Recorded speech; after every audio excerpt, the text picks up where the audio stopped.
तो जय हिंद जय भारत, कैसे हो? मैं हूं प्रवीण कुमार प्रजापति, आपके सामने लेके आया लेक्चर नंबर 7 समांतर श्रेणियाँ। ठीक है, और लेक्चर नंबर 6 तक हमारे हो चुके, जिसके वीडियो डिस्क्रिप्शन बॉक्स में है।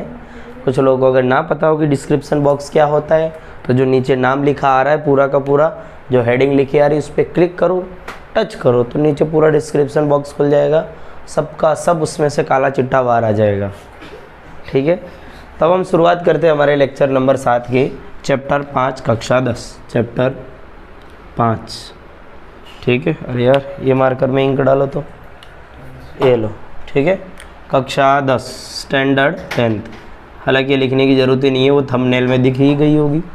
क्वेश्चन क्या बोला है, एक एपी में 50 पद है जिसका तीसरा पद 12 है और अंतिम पद 106 है, इसका 29वां पद ज्ञात कीजिए।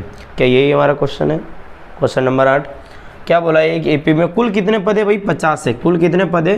50 है। मान लो कि यहाँ पे चंदू खड़ा है, यहाँ पे मंदू खड़ा है, यहाँ पे आंगू खड़ा है, यहाँ पे टंकू खड़ा है, तो ऐसे कुल मिला के लास्ट में सल्लू खड़ा है। कौन? और ये सल्लू 50वें नंबर पे। कौन से नंबर पे है? 50वें नंबर पे है। ठीक है, अच्छा मान लो ये पहले पे खड़ा है, ये दूसरे पे, ये तीसरे पे, ये चौथे पे, और ये कौन से नंबर पे खड़ा है? 50वें नंबर पे। क्वेश्चन समझने की कोशिश करेंगे। इसका तीसरा पद 12 है। क्या बोला है? तीसरा पद 12। तो मैं ऐसा लिख सकता हूँ A3 बराबर 12। भाई मैं लिख ही सकता हूँ ना, A3 बराबर 12, तीसरा पद 12 है और अंतिम पद 106 है। क्या बोला? अंतिम पद 106। भाई अंतिम में कौन है? सल्लू। अंतिम पद कौन सा है? 50वां पद है कि नहीं है?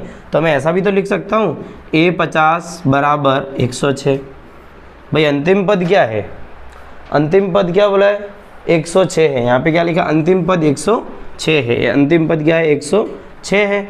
अच्छा, लेकिन कुल पद कितने हैं? 50 है। तो भाई अंतिम में कौन खड़ा है? सल्लू। वही सल्लू 106। समझ में आई बात? ठीक है, अच्छा अब इसको मिटा दिया जाए, जो कहानी रची गई है। चलो अब हम हमारे मेन मुद्दे पे आते हैं। तो इसी एपी का मूल मुद्दा जो है वो ये है कि 29वां पद ज्ञात करना है। हमें क्या ज्ञात करना है? 29वां पद ज्ञात करना है, A29 ज्ञात करना है। ठीक है, अच्छा तो सबसे पहले हम लोग इसके लिए 2 समीकरण बनाएंगे। हमेशा से यही होता आएगा, अगर आपको क्वेश्चन में A दिया हो, D दिया हो तो बहुत अच्छी बात है। अगर A और D नहीं दिया होगा तो ऐसे 2 पद दिए होंगे, जैसे यहाँ पे तीसरा पद दिया और 5वां पद दिया है, उन दोनों से 2 समीकरण बनेंगे जिससे हमको A भी मिलेगा और D भी मिल जाएगा। A मिलेगा, D मिलेगा, फिर हम वैल्यू इसमें रख कर 29वां पद भी निकाल लेंगे।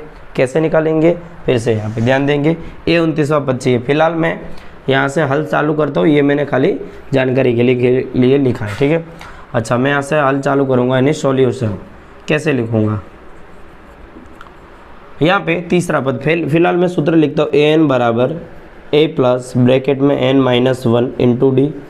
अच्छा a n है, देखो ये वाला मैं यहाँ पे लिखूँ तो a n की जगह क्या आ गया? 3 आ गया, बराबर यहाँ पे आ गया a प्लस ब्रैकेट में इधर क्या लिखेंगे भाई? n की जगह पे 3 है तो इधर भी क्या आ जाएगा? 3 -1 और इधर क्या आ जाएगा? d। ठीक है, इससे पहले अपने हेडिंग डालेंगे। क्या डालेंगे हेडिंग? जो यहाँ पे लिखा है तीसरा पद 12 है। क्या लिखेंगे? तीसरा पद 12 है। ठीक है, तो मैंने लिखा भाई तीसरा पद क्या है? 12 है। अब तीसरा पद क्या है? 12 है ना, तो A3 की वैल्यू कितनी यहाँ पे? 12 है। A प्लस 3 में से 1 घट जाएगा 2D। कहीं कहीं पे आपको ये शॉर्टकट में भी बता देंगे, जैसे A3 है तो A प्लस 2D करके भी बता देंगे। ठीक है, अच्छा इससे हमारा मिलेगा समीकरण नंबर 1। ठीक है, अब ये वाला देखेंगे, यहाँ पे 50वां पद 106 है। क्या है? 50वां। या हम लिखेंगे अंतिम पद 106 है। और अंतिम पद कितने हैं? कुल अंतिम पद कितने हैं? अंतिमवां पद कौन सा है? अंतिमवां पद हमारा 50 है। ऐसा लिख सकते हैं, 50वां पद 106 है। तो हम यहाँ पे अगर सूत्र बनाएंगे तो कैसा बनाएंगे? an बराबर a प्लस ब्रैकेट में n-1 इंटू डी हो जाएगा। अच्छा यहाँ पे a और इधर क्या करेंगे भाई? 50 कर देंगे यहाँ पर, बराबर a प्लस ब्रैकेट में यहाँ पे भी कर देंगे 50 -1 इंटू इधर आ जाएगा d। ठीक है, a प्लस 50 में से 1 जाएगा तो 49 49 इधर आ जाएगा d। और a 50 की वैल्यू कितनी है हमारे पास? 106 है। क्या है? 106 है। हमारे पास यहाँ पे समीकरण 1 है, एक यहाँ पे बन गया समीकरण नंबर 2। देखो बड़ा समीकरण कौन सा है, 2 है, ये छोटा। अब इसमें से भी इसको घटा सकते हो, लेकिन मैं यही सलाह देता हूँ कि भाई समीकरण 2 में से एक को घटाने पर, ठीक है, तो 2 ये वाला है 106 बराबर a प्लस 49d माइनस, इसमें से घटाएंगे कौन से, एक को घटाएंगे, इधर कर दूंगा 12 बराबर a प्लस 2d। ठीक है, घटाओ और घटाएंगे तो यहाँ हमें क्या मिल जाएगा, देखेंगे क्या मिल जाएगा। 106 में से 12 घटाओ तो क्या मिल जाएगा, बोलो 94 आ जाएगा, 94 आ जाएगा। ठीक है, बराबर a में से a घट जाएगा, पूरा का पूरा यहाँ पे 0 हो जाएगा। ठीक है, फिर 49d में से 2d घटेगा, यहाँ पे माइनस लिखा है मैंने। ठीक है, यहाँ क्या करना, 49d में से 2d घटा देना है, तो कितना आ जाएगा, इधर प्लस में 47d आ जाएगा। अब ये आगे 0 है तो इसको हम लिखो या ना लिखो चलेगा। 47 इधर भाग में आ जाएगा, 94 भागे 47 बराबर आ जाएगा d। तो 47 का पारा 2 बार पढ़ेंगे तो इधर आंसर आ जाएगा 94, यानी 2 इसका आंसर हो जाएगा। अतः हमारा d बराबर आंसर क्या आया, d बराबर हम यहाँ पे लिख देंगे 2। क्या मिला, 2। ठीक है, अब हमारे पास क्या चाहिए रहता, हमको हकीकत में निकालना क्या है, 29वां पद ज्ञात करना। कौन सा पद, 29वां पद हमें ज्ञात करना है। दिया क्या था, तीसरा पद दिया है, 50वां पद दिया है। कोई भी 2 पद आपको दिए हो, फिर भले उसमें हमको समीकरण में a की वैल्यू ना दी हो, d की वैल्यू ना दी हो, तो हम लोग निकाल सकते हैं। कैसे निकाल सकते हैं, ऐसे 2 समीकरण बनाकर, मैंने 1 बनाया 2 बनाया, इसमें से दूसरे में से पहले को घटा दिया तो इस तरीके से मुझे d मिल गया। अब मुझे a निकालना है, अब मुझे क्या करना है, a निकालना है। तो a कैसे निकालेंगे,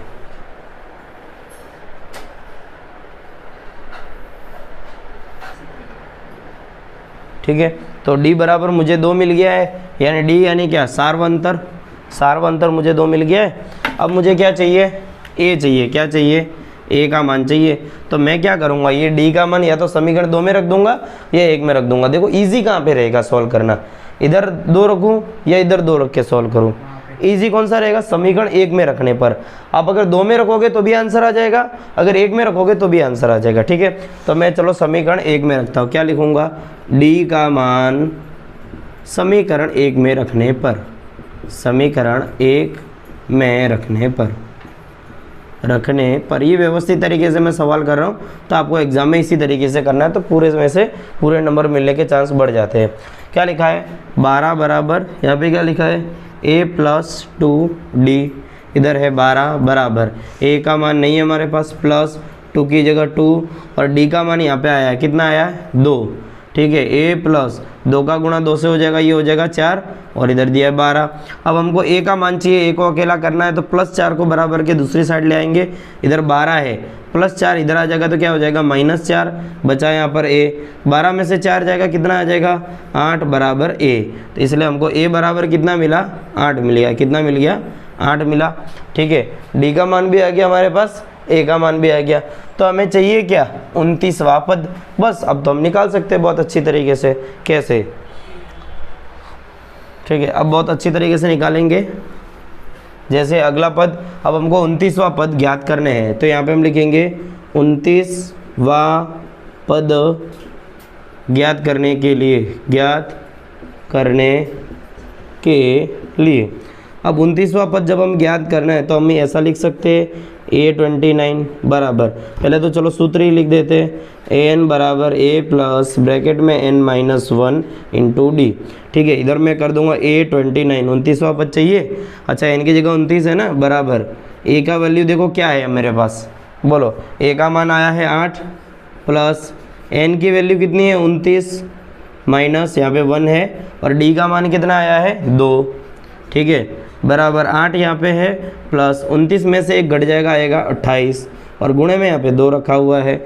इधर 8 प्लस 28 का गुणा 2 से करेंगे, 28 दूनी कितना हो जाएगा, 56, 28 दूनी 56, 56 और 8 चलो जोड़ दो दोनों को, कितना हो जाएगा, बोलो, हाँ 64। तो ये हो जाएगा a29। ठीक है, यानी हम लास्ट में लिखेंगे, क्या लिखेंगे, 29वां पद। लास्ट में यहाँ पे लाइन लिखनी ही रहती है हमको, चलो लिख देता हूँ, अतः 29वां पद क्या है 64 यानी 64 है।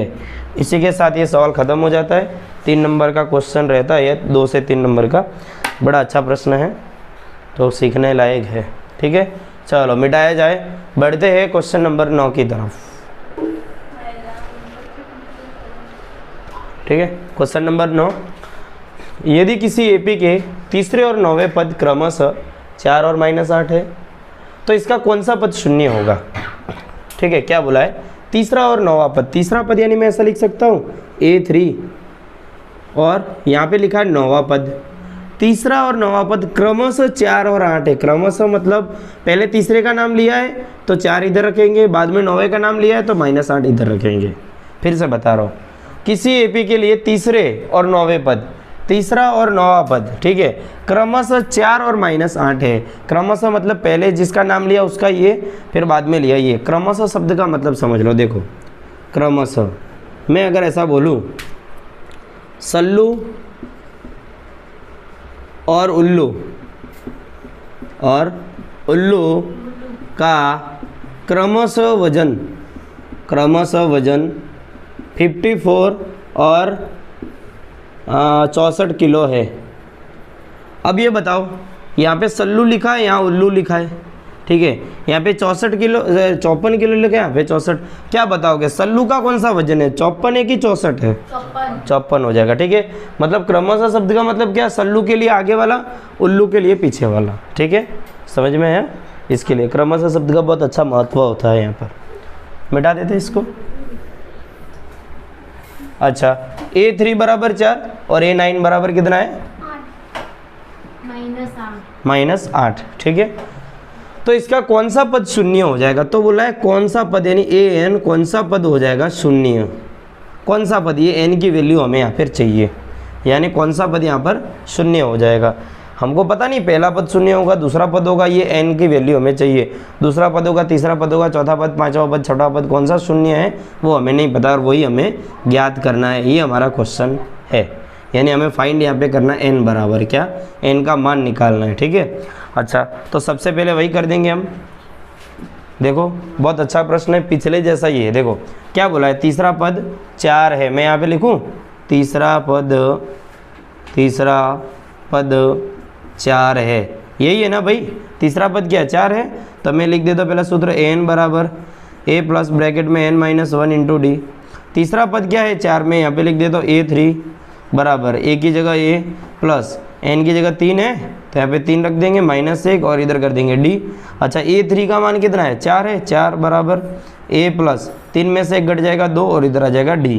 ठीक है, समीकरण नंबर 1 बन गया। क्या बन गया, 1। समझ में आया कैसा बना, पिछली बार की तरह ही है। ये सवालों में थोड़ी सी शुरुआत में प्रॉब्लम पड़ती है, लेकिन धीरे धीरे बहुत अच्छे बनने लगते हैं। ये चैप्टर अगर मजबूत हो गया तो आपका चैप्टर 3 और चैप्टर 4 बहुत अच्छे तरीके से आपको समझ में आएंगे।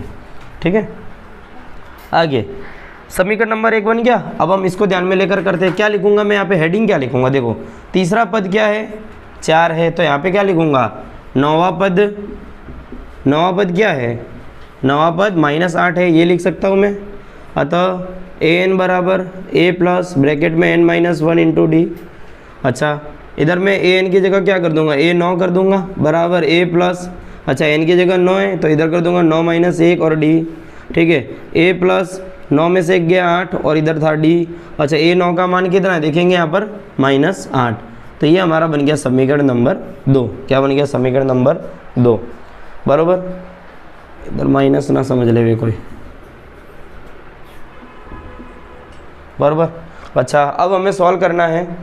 चलो अब एक काम करते हैं, दूसरे में से पहले समीकरण को घटा देते हैं। हम क्यों घटा रहे भाई, पता हमें पहले ये पता करना है हम इन समीकरणों को बनाए क्यों है, घटा क्यों रहे हैं। क्योंकि हम जब घटाएंगे तो हमें किसी एक की वैल्यू मिलेगी, डी की मिल जाएगी या ए की मिलेगी, फिर वो जो वैल्यू मिलेगी उसको समीकरण 1 या 2 में रख के दूसरी भी वैल्यू निकाल लेंगे ए या डी की। जब हमारे पास ए का मान आ जाएगा, डी का मान आ जाएगा, तो फिर इधर से इसमें ए एन का मान है, फिर एन का भी मान निकल जाएगा। ठीक है, वही हमें यहाँ पर करना है। अब देखते हैं कहाँ गया, हाँ कौन सा पद शून्य होगा। तो पहले तो मैं यहाँ पे सॉल्व कर देता हूँ। समीकरण 2 में से एक को घटाने पर ठीक है। समीकरण 2 -8 बराबर a प्लस 8d, इसमें से घटा देते एक को, 4 बराबर a प्लस 2d। चलो घटाया जाए, ये माइनस हो जाएगा, ये माइनस और यहाँ पे भी माइनस। ठीक है, पहले तो यहाँ पे देखो ये -8 है, ये हो गया -4। अब पहले तो भले प्लस प्लस रहा होगा, लेकिन अब ये -4 हो गया। -8 और -4 ये हो जाएगा -12। a में से a घट जाएगा, यहाँ पे हो जाएगा 0।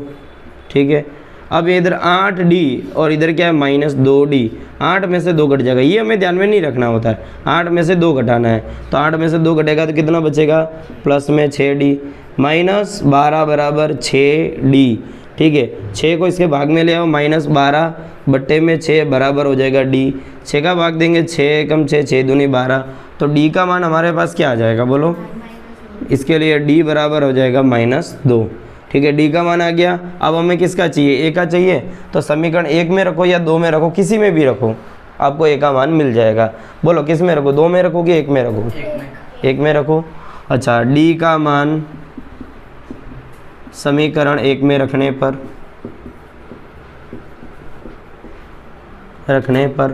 ठीक है, समीकरण 1 ध्यान से देखेंगे क्या है, 4 बराबर a प्लस क्या है यहाँ पर 2d।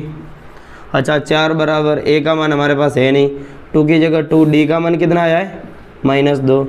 4 बराबर a प्लस 2 का गुणा 2 से हो जाएगा, ये कितना होगा 2 दूनी -4। 4 बराबर a प्लस प्लस माइनस -4, -4 इधर आ जाएगा, 4 तो था, ये -4 इधर आ जाएगा, ये हो जाएगा +4 बराबर a। इसलिए a बराबर कितना मिलेगा हमें, 8 मिल जाएगा। 4 और 4 कितना हो गया 8। अब देखो हमारे पास d का मान भी है और a का मान भी है, यहाँ पे हम ऐसा लिख सकते हैं, लिखेंगे तो अच्छा रहेगा। अतः प्रथम पद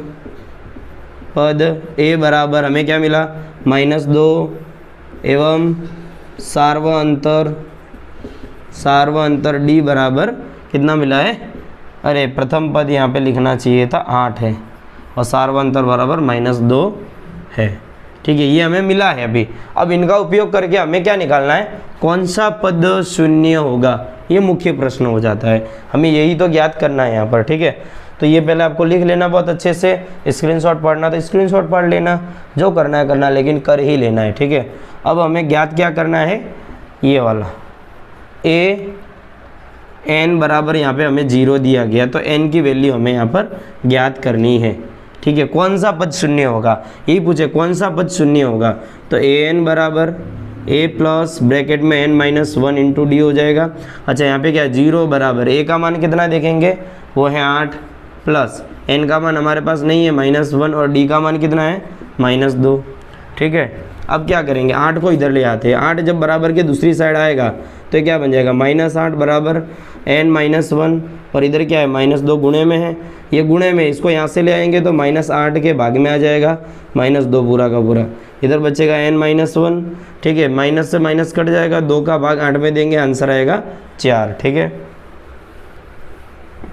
अब क्या हो जाएगा, इधर बचा है 4 बराबर n-1, -1 को इधर ले आएंगे तो 4 + 1 बराबर हो जाएगा n, इसलिए n बराबर क्या आएगा हमारे पास 5। तो हम क्या लिखेंगे, क्वेश्चन क्या है, कौन सा पद शून्य होगा, तो हम लिखेंगे 5वां पद शून्य होगा, क्योंकि n का मान कितना आया यहाँ पे 5 आया ना, तो ये 5वां पद क्या हो जाएगा 0।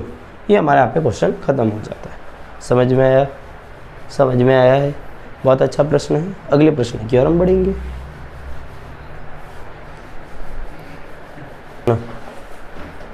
तो भाई बड़ा ही अच्छा और प्यारा 2 नंबर का प्रश्न है, शुभ प्रश्न है। किसी एपी का 17वां पद उसके 10वें पद से 7 अधिक है तो इसका सार्वअंतर ज्ञात कीजिए। बहुत मस्त प्रश्न है, फिर से पढ़ रहा हूँ। किसी एपी का 17वां पद उसके 10वें पद से कितना ज़्यादा है, 7 अधिक है, तो इसका सार्वअंतर क्या ज्ञात करना है, सार्वअंतर ज्ञात कीजिए। देखो फिर से हम समझते हैं, इसका जो 17वां पद है ना, वो 10वें पद से 7 ज़्यादा है। लिख सकते हैं हम, ये प्रश्न में तो यही दिया है ना। देखो मैं फिर से लिख के दिखाता हूँ। प्रश्नानुसार क्या लिखूँगा, प्रश्नानुसार मैं ऐसा लिख सकता हूँ, एपी का 17वां पद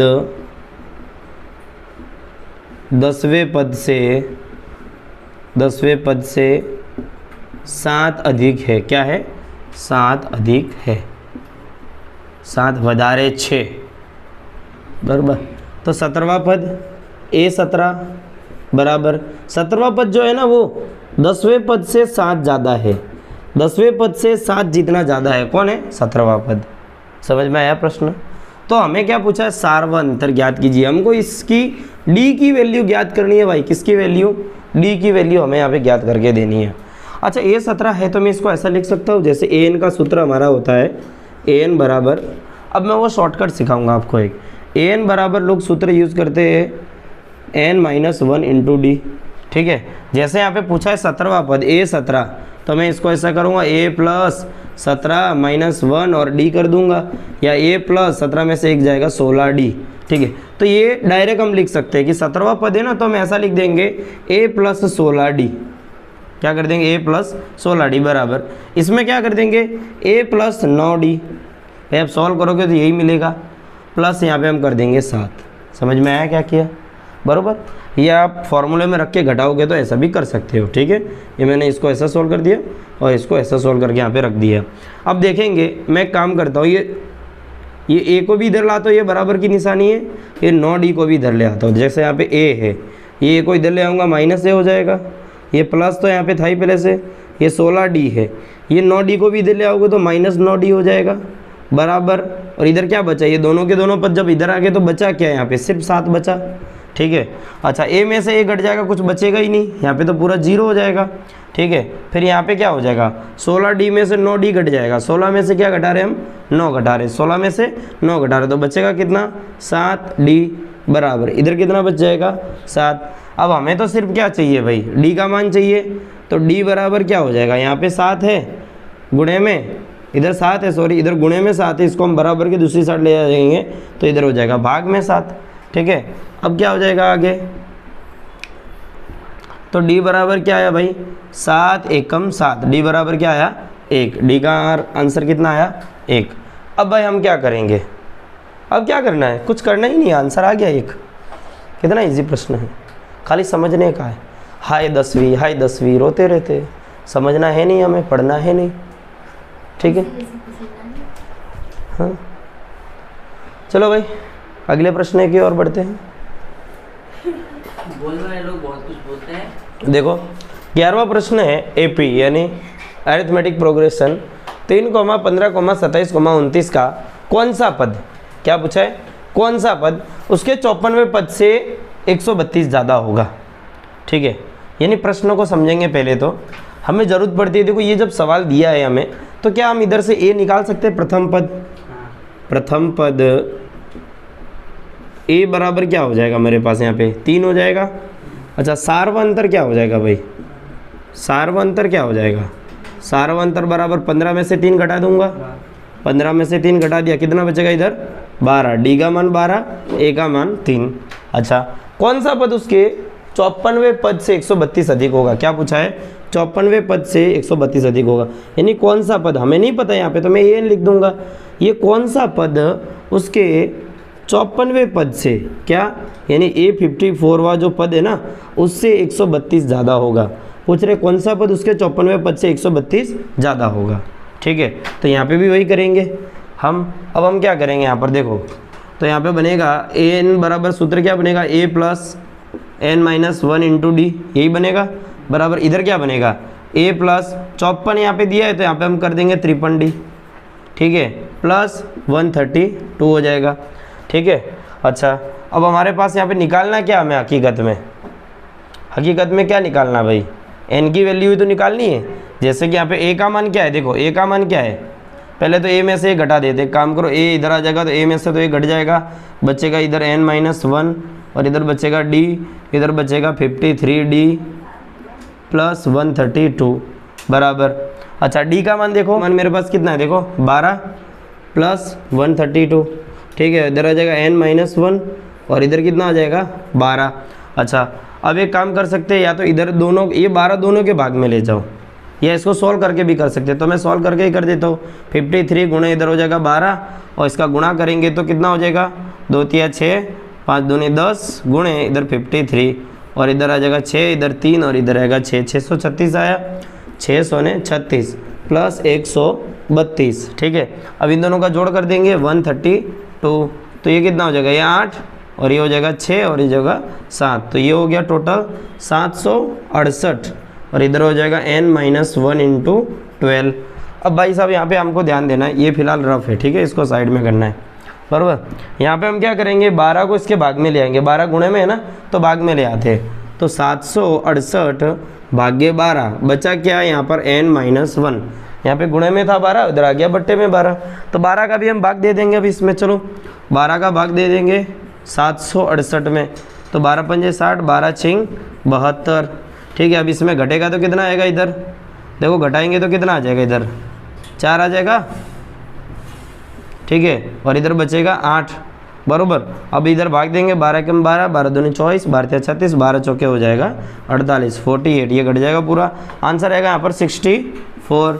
इधर बचेगा n-1, -1 को इधर ले आओगे n बराबर 64 प्लस 1, 64 प्लस 1 ये हो गया 65, n का मान है 65। हम आंसर में क्या लिखेंगे, यहाँ पे क्या बोला, कौन सा पद उसके 54वें पद से 132 अधिक होगा, तो हम यहाँ पे लिखेंगे 65वां पद, 65वां पद।